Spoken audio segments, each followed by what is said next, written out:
And here we go. Hey folks, Chris with Life and Real Estate, back to you with another video. And today we're going to talk about goals. And I already can see your face. You're like, oh no, we're going to talk about goals. What are you doing? Well, we're going to talk about them because they're important. And I classify goals into three categories. We have the short-term goals, the long-term goals, and what I would call life-term goals. Now, I'm going to kind of go over each one of those, and then we're going to go over some action things, and we're going to go from there. So let's get right to it. So for the short-term goals, these are things that you intend to do, short term. So we're talking maybe a couple weeks, maybe a couple months, maybe even, a couple years. In the short term, something that you can achieve in a short time frame that you're working towards, that you want to achieve or do. Make sense? And then we're going to move over to the long-term goals. And the long-term goals are things you're going to be looking at, 5, 10 plus years that you want to work on longer term. So these can be things like, financial related. They could be weight loss related. I mean, even in short term, you could have some financial weight loss related type things in there too. So, there's a lot of overlap on some of these, but, they're more things that are going to take a little while. You can't do them right now, but you can work towards them, right? So an example for me is like, I want to be financially free in 10 years. Where if I don't want to work, I don't have to. That can mean rental properties, passive income, things of that nature, right? For me, there's also the health-related things that I personally use long-term and short-term for. For my short-term, I want to get down to a certain point, and long-term, I want to reach another point. And that includes some lifestyle changes that are going to be beneficial to me, so I can be around longer, especially for my son. That's just what I want to do. And then we have what you would call life-term goals, and these are usually things that are that you're going to take your lifetime to accomplish, or that you're going to do throughout the rest of your life, and they're kind of an ongoing thing. So for me, getting in that healthier lifestyle and being around as long as I possibly can to be with my son and my family, it's a lifetime goal for me, and that means keeping up with the healthier eating habits, the exercise, things of that nature, because I want to be around as long as possible for my son, and until the Lord calls me home, I'm gonna be here to do that. That's something that I intend to do for the rest of my life. And it's things like that. I again, that life-term goal is that I want to make sure I'm at a point where I can not have to work if I don't want to, and spend as much time as I can with him. So for me, that's a big, life-term, long-term, and short-term goals, all kind of wrapped into one for me personally.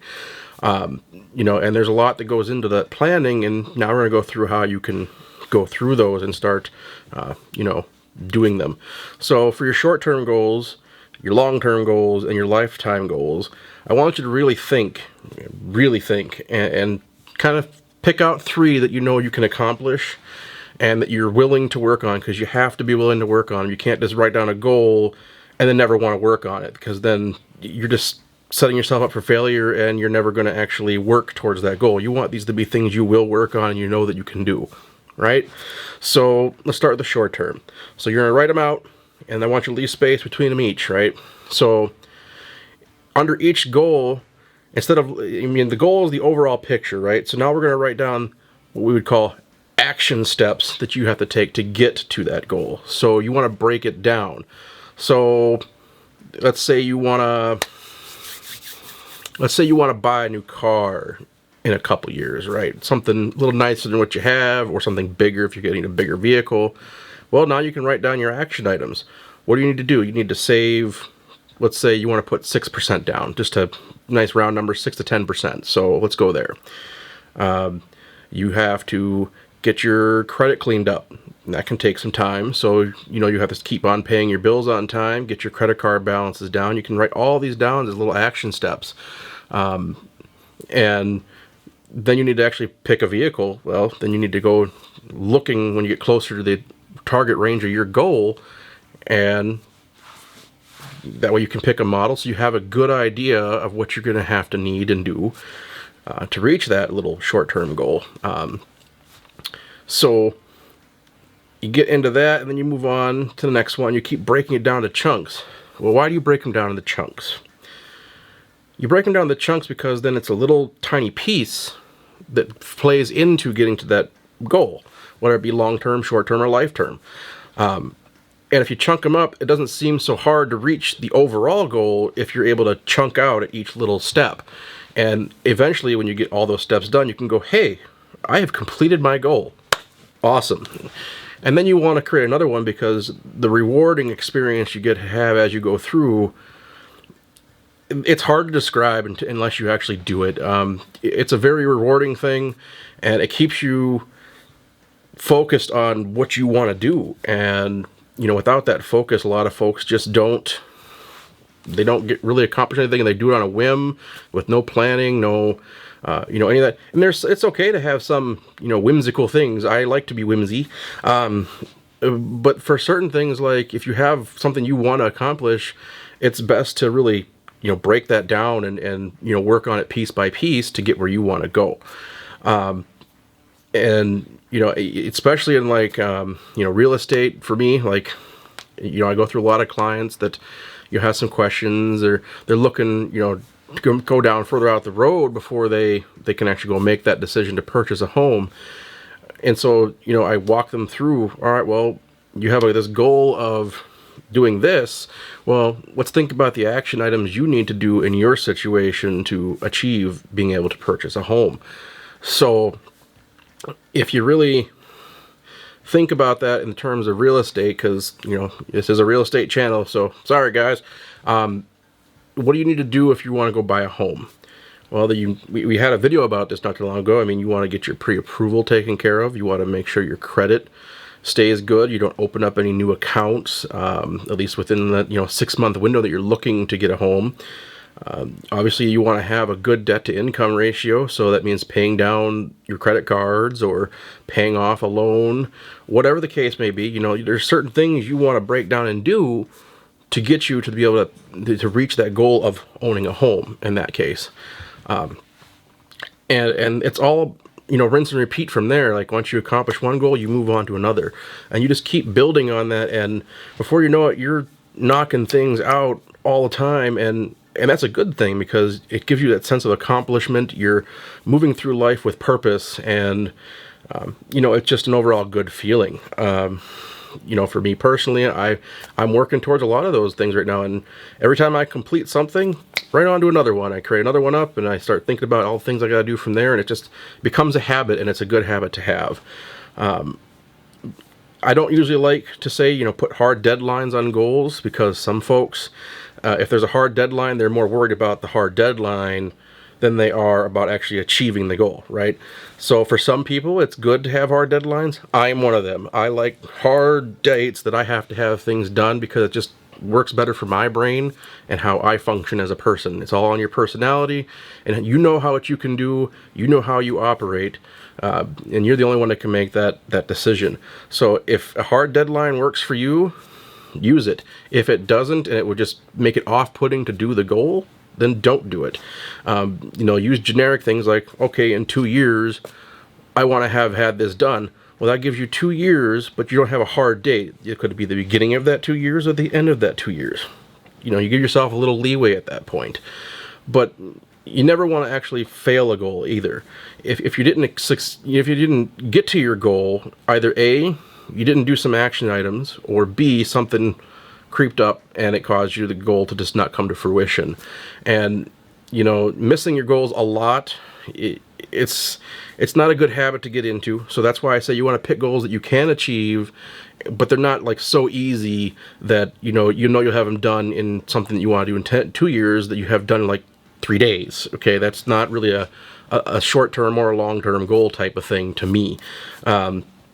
You want to make these goals that are a bit of a challenge so that it gives you something to work for and will make changes to your life or whatever it is that you're trying to do. Does that make sense? And, as I'm talking about them hard deadline things, and for some folks, they work better under pressure. I'm one of them folks who works better under pressure. I won't lie. And, you know, I use those hard deadlines to really keep me focused that I need to have this done and I want to get this done so that I can get that fulfillment that I'm looking to get by completing something that I know I want to do.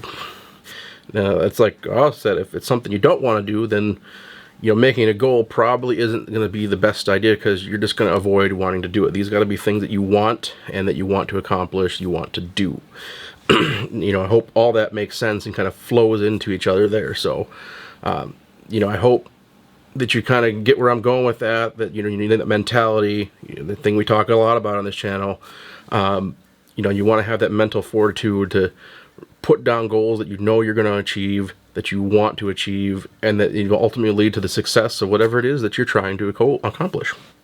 You know, we all have something we want to do, you know, whether it be business, personal, or otherwise. It's up to you to really home in on what, you know, the action items are going to be to achieve that goal that you have set for yourself or that you want to have for yourself. But you can't use the goal as an excuse either to not do something, right? You want to achieve your goal, but you don't want to use it as an excuse to not do, you know, other goals that you're working on, right? So they all kind of play hand in hand. So don't take on too much, don't take on too little. You know, it's a balancing act. You'll know when you're doing your goals hats, like, you know, sometimes you get a couple goals that may just kind of hand in hand together. You know, health and wellness usually go hand in hand together with varying different degrees, because wellness with either be mind or whatever usually helps the body as well. So, you know, for me, it's a mixture of both. It's getting everything, you know, to mesh together and work the way I'd like it to. Because again, the whole being around for as long as possible thing. You know, and when people hear lifetime goals that I've talked to them, you know, they ask me, what are your lifetime goals? So I kind of give them a couple of the ones that I have, and like, so there's no true end. Is like, well, there is an end. The end is when you die. I mean, that's, as long as you've lived that lifetime goal that you have set for yourself, where you've continued to work towards it and you've continued to do it, then, you know, you have achieved that goal at the end of time, when, you know, when you die. It's just, you know, that's just how that ends up being. So, you know, it's not that a goal can't have an end. It just, in their particular situation, as far as lifetime goals go, they just happen to be when you pass and you meet your maker, so to speak. So that's kind of where I'm at with some of my goals, and I hope that this information helps you really want to get motivated and get out there, make some goals, and start working towards them. Because you, as we said in a previous video, you are your worst enemy when it comes to, you know, achieving anything you want to do. It's your own mental barriers, your own, you know, mindset telling you that, you know, you can't do this when, you know, you can. You don't have the motivation or the action steps to do what you need to do. And goals help you get into that mentality of, you know, getting the right mindset to do what you need to do to get where you want to go. Make sense? So I think we've dragged this out a little long enough. You know, I hope you find the information helpful, and I'll see you guys in the next video. Take care.